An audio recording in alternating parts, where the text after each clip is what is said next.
Hello everyone, welcome back to Money Matters. बात करेंगे आज फिर से एक बार राजेश एक्सपोर्ट्स लिमिटेड के ऊपर। इस कंपनी के ऊपर बात करने वाले हैं। कितने ही वीडियोस बना के मैंने ऑलरेडी बताया था कि इस स्टॉक में भारी गिरावट आएगी, बच के रहना। यूट्यूब पे कई लोग इसको बांट रहे हैं आपके सामने, क्योंकि उनको शायद खुद को भी नहीं पता होगा कि किस टाइप की फॉर्मेशंस बन रही है, या बनने के बाद भी वो आपके साथ ऐसा क्यों कर रहे हैं मुझे नहीं पता। टीवी पे भी ऐसा ही हो रहा है, थोड़ा बच के रहना। स्टॉक आ सकता है नीचे, स्टॉक नीचे आ गया। लास्ट वीडियो में हमने कुछ बात करी थी कि स्टॉक में एक बाउंस बैक आएगा। उस वक्त लोग सोचेंगे कि इसमें बॉटम बन गया और सारे लोग पावलों की तरह इसके पीछे पड़ जाएंगे। तो उसमें भी आपको वही देखने को मिला। हम बात करेंगे अभी उसकी भी। आज की डेट में क्या व्यू है, क्या अब इसमें एक महीने बाद कुछ सिग्नेचर चेंज हुए हैं, कुछ साइन आए हैं हमारे पास कि यहां पर अब कुछ किया जाए और यहां पर कुछ पैसा लगाया जा सकता है। सारा एनालिसिस करेंगे और ये भी देखेंगे कि जो ऊपर से लेके बैठे हैं अब क्या कर सकते हैं। किसी ने यहां लिया तो क्या होगा, यहां बीच में लेके बैठा है तो क्या कर सकता है। सारे ऑप्शंस को एनालाइज करेंगे after this December month close. देखते हैं कि आज की डेट में नया एनालिसिस क्या बोलता है। लेकिन उससे पहले आपको रिमाइंड करा दूं, इस चैनल पे उन्हीं स्टॉक्स पे बात होती है जिन पे आपका क्वेश्चन होता हो। तो अगर आपका भी कोई क्वेश्चन है किसी स्टॉक के रिगार्डिंग, कमेंट बॉक्स में बताते रहिए कि इस स्टॉक पे वीडियो चाहिए। कोशिश होगी अगला वीडियो उस पे लाया जाए, जल्दी से जल्दी कोशिश होगी। रिसर्च और एनालिसिस हमें करनी पड़ती है, उसके बाद मैं आपको सामने कोई वीडियो लाता हूं। तो कमेंट करने में कोई संकोच मत करिए, आपको डिटेल वीडियो जल्दी से जल्दी मिलेगा। मेरे पर्सनल ट्रेड और investment second channel the bull run stocks पे आते हैं, उसको भी अगर सब्सक्राइब नहीं किया सब्सक्राइब करिए। जो भी बात करने वाले वो एजुकेशन के लिए है। कोई भी डिस्कशन जो हम करेंगे उसको आप रिकमेंडेशन मानने की गलती ना करें। यह सिर्फ एक केस स्टडी और एजुकेशन के लिए होता है। किसी भी तरीके से बाय सेल होल्ड करने से पहले अपने बुद्धि विवेक बल का इस्तेमाल करें और साथ में अपने एडवाइजर से कंसल्ट करना ना भूलें। अब सुनते हैं जरा पिछले वीडियो में बात हुई क्या थी। ये क्लियर मान के चलिए कि स्टॉक अब रेंज के अंदर ज्यादा ट्रेड करेगा। साइडवेज टू नेगेटिव रहने के ही चांस होंगे, पॉजिटिव होने के चांस कम है और बहुत बहुत कम है। इस बात को समझिएगा। यहां बात करते हैं स्टॉक में। देखिए जिस टाइप से ये फॉल आई है इसको आपको समझना है। ये देखिए जिस टाइप से फॉल है ये क्लियरली दिखाती है कि स्टॉक आज की डेट में क्या है, वीक तो है ही, लेकिन वीक होने के साथ साथ ओवरसोल्ड है। क्या है? ओवरसोल्ड है। तो अगर स्टॉक ओवरसोल्ड है तो उसमें क्या होता है, उसमें बाउंस बैक जरूर आएंगे। बाउंस बैक, पुल बैक, आपको जो नाम देना है आप दे सकते हो। बाउंस बैक जरूर आएंगे, यानी स्टॉक वापस से कोशिश करेगा ऊपर जाने की और एक रैली भी देने की कोशिश करेगा। कहां से करेगा मुझे नहीं पता, क्योंकि फिलहाल कोई इंडिकेशंस नहीं है, कहीं से भी कर सकता है। और इस बाउंस बैक में वो लोग बड़े खुश हो जाएंगे जिन लोगों का ऊपर से लिया हुआ है। हाँ बॉटम बन गया है, तालियां बजाओ, वो ऐसे काम करेंगे। कुछ लोग ऐसे होंगे जो कि इस बाउंस बैक में फंसने को आएंगे, क्योंकि उनको लगेगा कि शेयर जो है अब ऊपर ही ऊपर जाएगा, नीचे नहीं आएगा। जबकि शेयर की कंडीशंस क्या होगी, बाउंस बैक के बाद दो ऑप्शन होंगे इसके पास, या तो ये कंसोलिडेट करेगा, क्या करेगा, कंसोलिडेट करेगा, या फिर वापस से नेगेटिव हो जाएगा। एक बार पॉजिटिव होने के लिए इसमें टाइम लगेगा, ये चीज आपको समझनी है। और अगर पॉजिटिव होता भी है तो फ्रेश बाय वालों के लिए बिल्कुल भी काम का नहीं होगा। इससे बहुत बढ़िया और बेटर ऑप्शंस अवेलेबल है। लेकिन अगर आपको तकलीफ है कि नहीं यार अगर ये स्टॉक यहां से 400 आ गया तो मेरे जीवन का सबसे बड़ा अफसोस हो जाएगा, तो बिल्कुल भी आपको किसी की नहीं सुननी चाहिए, अभी कूद जाना चाहिए। वो आपकी इच्छा है, ये समझ में आनी चाहिए आपको। बाउंस बैक आने वाले दिनों में आना ही है, वापस कभी भी आए चाहे, वो आएगा ही आएगा। एक इंडिकेशन यहां पे और देख लीजिए जो मैं आपको दिखा देता हूं कि देखो अभी ये जो है इस टाइप से चल रहा है कि सीधी वर्टिकल डाउन साइड लगा रहा है। देखो जिस टाइप से ये जो डाउन साइड है, मानो ऐसे ऐसे शेयर था, ऐसे गिरता है ना शेयर, तो फिर वो बॉटम बनाने के बहुत करीब चला जाता है। जब भी शेयर इस टाइप से गिरता है तो बॉटम बनाने के बहुत करीब होता है। तो हो सकता है ये भी बॉटम बनाने के करीब हो। लास्ट वीडियो कुछ इंपॉर्टेंट बातें हैं। सबसे पहले तो ये बात हुई थी कि यहां पर स्टॉक में एक बाउंस बैक तो आना ही आना है, वो कहां से भी आए बाउंस बैक आएगा। स्टॉक 400 के आसपास जाएगा। देखिए वो 400 का रेजिस्टेंस इसने टच किया, 400 के आसपास स्टॉक गया और लोगों को लगेगा कि बॉटम बन गया, बस फटाफट उठाओ इसको, वापस से शेयर यहीं आएगा, क्योंकि शेयर का ट्रेंड कंसोलिडेशन में ज्यादा रहेगा। कंसोलिडेट टू नेगेटिव यानी साइडवेज टू नेगेटिव रहेगा, बजाय कि साइडवेज टू बुलिश के। वो ऐसा होना था और वो ऐसा ही होता हुआ हमें दिख भी रहा है। ये बात हमने करी। एक बात हमने करी कि स्टॉक में वर्टिकल फॉल है तो बॉटम बनने के करीब ही होता है। जब भी वर्टिकल फॉल होती है तो स्टॉक बॉटम बनने के करीब ही होता है। अब वो कहां बनेगा वो हमें नहीं पता, उसके लिए इंडिकेशन आने का वेट होता है, लेकिन वो उसके करीब होता है। तो यहां पे एक चीज अच्छी दिख रही है कि स्टॉक इतने टाइम से इस लेवल को जो है वो रेस्पेक्ट देते हुआ दिख रहा है। लगभग ये 335-40 का लेवल है, इसको रेस्पेक्ट मिल रही है, ये हमने देखा। देखिए मैं इसको क्लिक करता हूं इस कैंडल पे। अगर मैं इस कैंडल पे यहां पे कर्सर लाऊं तो हमें पता चलता है ये बॉटम बना है 334 रुपए 5 पैसे का अभी तक का। तो इतना हमें क्लियर हो गया कि इसको स्टॉक जो वो नहीं काट रहा।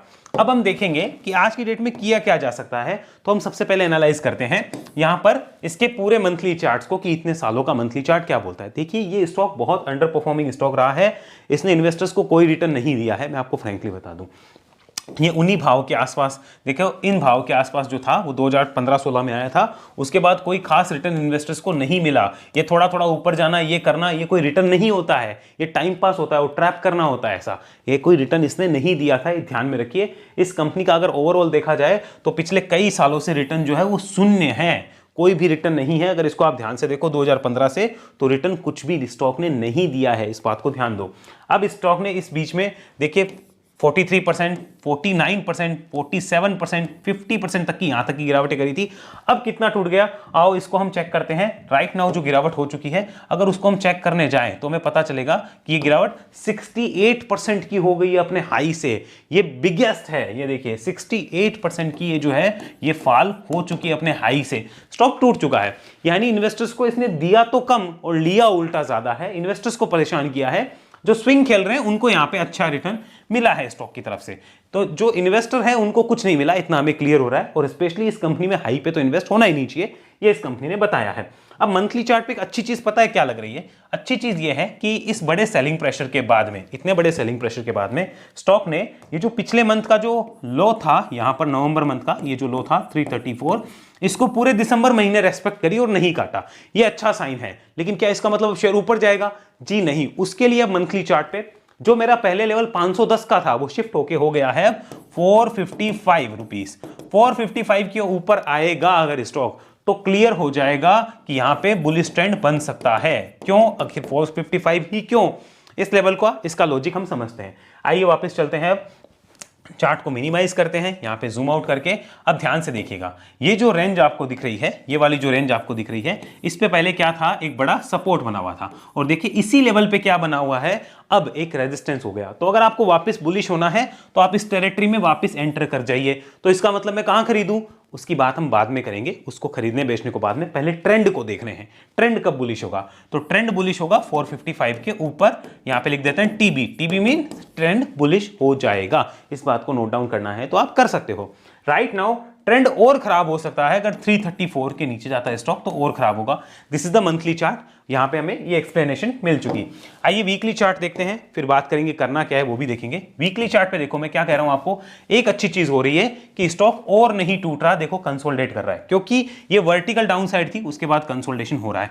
बट रिमेंबर, अगर ये लेवल टूटता है तो शायद हमें और भी गिरावट देखने को मिले। करना क्या है उसकी बात की बात है, पहले हम लॉजिक समझ रहे हैं। तो और गिरावट भी आएगी अगर 334 टूटा तो। और स्टॉक अगर 400 के ऊपर निकलता है तो वीकली चार्ट भी थोड़ा बहुत स्लाइटली बुलिश होगा। बट इसके लिए भी क्लियर बुलिश के लेवल जो होंगे वो 455 के ऊपर होंगे।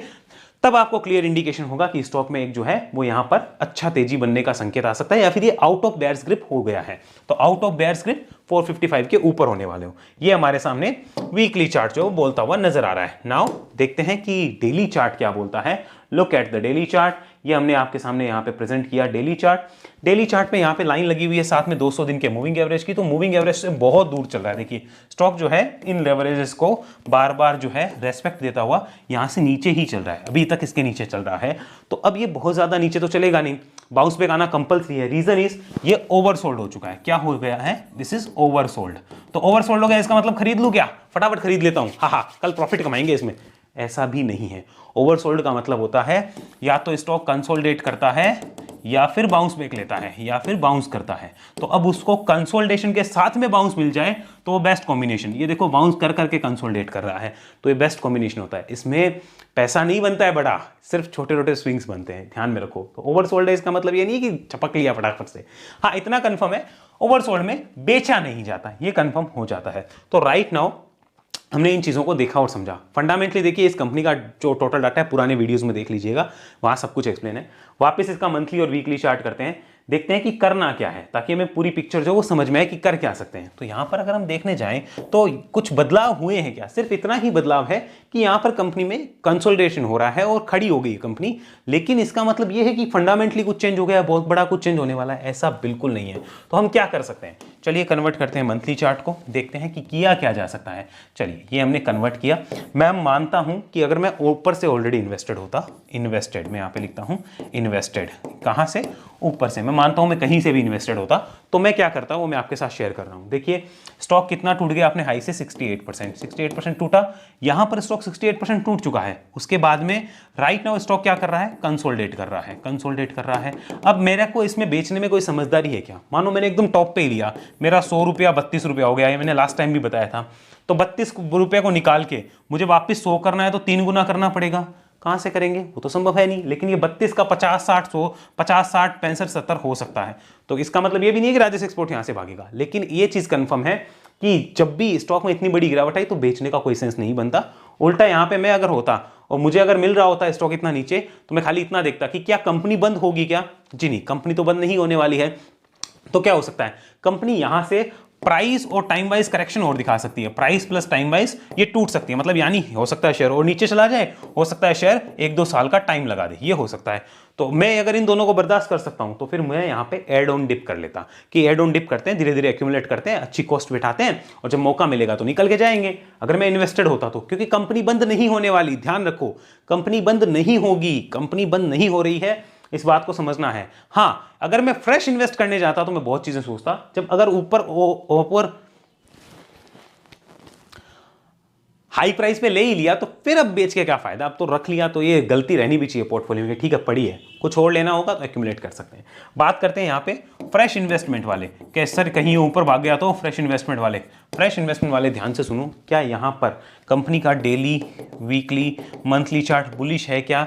जी नहीं है। कंपनी के फंडामेंटल कैसे हैं? फंडामेंटली ओके हैं, लेकिन बहुत अच्छे फंडामेंटल नहीं है, क्योंकि ये गोल्ड प्रोसेसिंग का और माइनिंग का काम कर रही है, उसमें प्रॉफिट बहुत कम बचता है। तो इसी कंपनी में इन्वेस्ट करना क्या जरूरी? बहुत सी कंपनियां हैं, इस बात को समझना है कि अगर हमें लगाना ही है, फ्रेश इन्वेस्टमेंट करना है, तो उसको करना चाहिए जो एकदम रिस्की प्लेयर हो। रिस्की प्लेयर कौन होता है? जो time wise plus price wise correction देख सकता है। तो उसके लिए प्लानिंग क्या हो सकती है? क्या उसे एक बार में यहां पूरा लगाना चाहिए? जी नहीं, हो सकता है यही बॉटम हो, मैं एकदम साफ बता रहा हूं, हो सकता है यही बॉटम हो, लेकिन फिर भी एक बार में पैसा नहीं लगता। उसके लिए भी एक ही तरीका होता है, एक्यूमुलेशन। एक्यूमुलेशन मतलब धीरे धीरे जैसे जैसे डिप मिले एक्यूमुलेट करे और उसको इकट्ठा करे, तब जाके उसका यहां पर साल 2 साल के अंदर कुछ अच्छा रिटर्न आता है। लेकिन एक बात ध्यान रखिए, क्या साल 2 साल में अच्छा रिटर्न आएगा तो यही कंपनी चलेगी, इसके अलावा और नहीं चलेगी, जो कि सेफ हो, जहां के फंडामेंटल ज्यादा स्ट्रांग हो। तो अगर उनमें ज्यादा कॉन्फिडेंस है तो पैसा उधर लगाया जाता है, तो वो होते हैं सेफ प्लेयर के लिए। अगर आपको लग रहा है कि नहीं रिस्की हूं, पैसा एक्स्ट्रा पड़ा है, डाल देते हैं, जो होगा वो देखा जाएगा, तब ऐसी कंपनी में पैसा डाल के हम बैठते हैं। तो हमें रिक्वायरमेंट क्लियर करनी है, हम कौन सी कैटेगरी के हैं। बिना रिक्वायरमेंट क्लियर करे कुछ भी नहीं होने वाला, इस बात का विशेष ध्यान रखिएगा। तो अगर हम फ्रेश इन्वेस्टमेंट करना चाहें, रिस्की प्लेयर है, time wise plus price wise correction देख सकते हैं, साल 2 साल रुक सकते हैं, तो एक्यूमुलेट की तरफ जाना है, वरना बिल्कुल नहीं जाना। इतनी कंडीशंस है। अब देखते हैं यहाँ पे कोई स्विंग ट्रेड है क्या, यहाँ पे बात करते हैं कोई स्विंग ट्रेड है क्या। जी फिलहाल तो नो। वो कब बनेगी? वो 455 के अबव बनेगी, 455 के अबव बनेगी। तो अभी फिलहाल कोई स्विंग ट्रेड नहीं है। अब आपको मैं एक क्लियर बात बताता हूँ, कई लोग ऐसे होंगे जो सोचेंगे कि यहाँ से राजेश एक्सपोर्ट अगर 300 का 600 आ गया तो उनको लगेगा ओहो हो पता नहीं क्या हो गया। तो ध्यान से सुनिए, अगर आप रिस्की प्लेयर हैं तो रिस्क लो ना, फिर क्या क्या समस्या है? रिस्की प्लेयर है तो रिस्क लेंगे। आप चाहते हो कि जहां से आप लोग वहां से ऊपर चला जाए, तो ऐसा नहीं होने वाला है। इससे बेटर बिजनेस अवेलेबल है मार्केट में, इस बात को ध्यान में रखिएगा। इससे बेटर ऑप्शंस और इससे बेटर बिजनेस बहुत सारे मार्केट में अवेलेबल हैं। तो राजेश एक्सपोर्ट, कई लोग ऐसे होते हैं जो कहते हैं कि लिख के ले लो 5 महीने में यहां आ जाएगा। देखो भाई, कोई लिख के नहीं लेना, कोई कुछ नहीं करना, 5 महीने में इससे बेटर स्टॉक भी होंगे जो चलेंगे। ये होता ना कि पूरा मार्केट डाउन है और ये चल रहा है, तब इसकी तरफ ध्यान दिया जाए कि भाई ये इतना क्यों चल रहा है, इसके चार्ट पे कोई सेटअप है क्या? बिना सेटअप के कभी भी स्विंग ट्रेड नहीं होती है, नोट डाउन करिए। फिर भी रिस्की प्लेयर हो, चुल मची हुई है, लेना ही है तो फिर भी लेना है, तो भाई time wise plus price wise correction कर सके, देख सको, तो भी एक्यूमुलेशन मोड में, वन टाइम में नहीं, प्लानिंग के साथ चलो। तो और अल्टप्पेबाजी करनी है, यहां लो लिख के ले लो 5 साल में 1000 आ जाएगा, इस टाइप की बकवास करनी है तो वो भी आप कर सकते हैं, उसमें कुछ मिलना नहीं है, इस बात का विशेष ध्यान रखिएगा। तो यहां पर अगर हम प्रॉपर सेटअप के साथ चलते हैं तो हमारे पास एक क्लियर हो गया है, राजेश एक्सपोर्ट बेचने लायक तो बिल्कुल नहीं है, लेने वाले एक्यूमुलेट वाले सेफ प्लेयर्स तो टोटल अवॉइड। सेफ प्लेयर के लिए बहुत अपॉर्चुनिटी है। कौन सा इसी कंपनी में काम करना जरूरी है? क्या ये कंपनी बर्बाद होगी? नहीं होगी। मेरे पास बहुत से क्वेश्चंस आते हैं, बर्बाद हो जाएगी क्या, बंद होगी? अरे ऐसा नहीं होने वाला, कुछ नहीं होता फिलहाल ऐसा। ये स्टॉक मार्केट का पार्ट ऑफ द गेम है। हालांकि मुझे फ्रेश इन्वेस्टमेंट करना हो मैं तो ना करूँ भाई, सिंपल सी बात है, क्योंकि मेरे को तो, मैं रिस्की प्लेयर हूँ नहीं, मैं तो सेफ प्लेयर हूँ। मेरे पास अच्छे ऑप्शन हैं जो मैं दोनों चैनल पर पोस्ट करता रहता हूँ। तो आई होप आपको सब कुछ समझ आया हो। किसी भी टाइप से अगर मुझसे कोई त्रुटि हुई हो तो क्षमा करने का कष्ट करिएगा। और ध्यान रखिए, अगर आप ऐसी एनालिसिस सीखना चाहते हैं, वेब एनालिसिस में आइए। वेब एनालिसिस एक ट्रेनिंग प्रोग्राम है जहां एक समय में सिर्फ एक इंसान को सिखाता हूं। ऐसा नहीं कि 50 लोगों की क्लास चल रही है और उसमें एक आप बैठे हो, वो नहीं है। एक समय में एक इंसान की क्लास होगी और वही मेरे साथ कनेक्ट होगा और वही हमारा वेब एनालिसिस सीखेगा। उसकी रिगार्डिंग कोई भी जानकारी आपको डिस्क्रिप्शन में मिलेगी और साथ में अगर आप चाहें तो इस नंबर पे व्हाट्सअप करके कॉल शेड्यूल करा सकते हैं, जानकारी ले सकते हैं। इस बात का विशेष ध्यान रखिए कि चैनल की डायमंड और एसटीपी चार्ट स्कैनर मेंबरशिप आप लेते हैं तो वो सिर्फ और सिर्फ एजुकेशनल मेंबरशिप्स है, जहां पे आपको इंपॉर्टेंट सपोर्ट रेजिस्टेंस के ऊपर हम बात कर सकते हैं। किसी भी टाइप से हम बाय सेल होल्ड की रिकमेंडेशन किसी तरीके से नहीं देते। हमारी सिर्फ इतनी सर्विस है कि हम या तो चार्ट सिखाते हैं या चार्ट शेयर करते हैं, हम बाय सेल होल्ड की रिकमेंडेशन नहीं देते। इस बात का विशेष ध्यान आप रख लीजिए। अगले वीडियो में मिलते हैं, तब तक के लिए धन्यवाद। जय हिंद, जय भारत।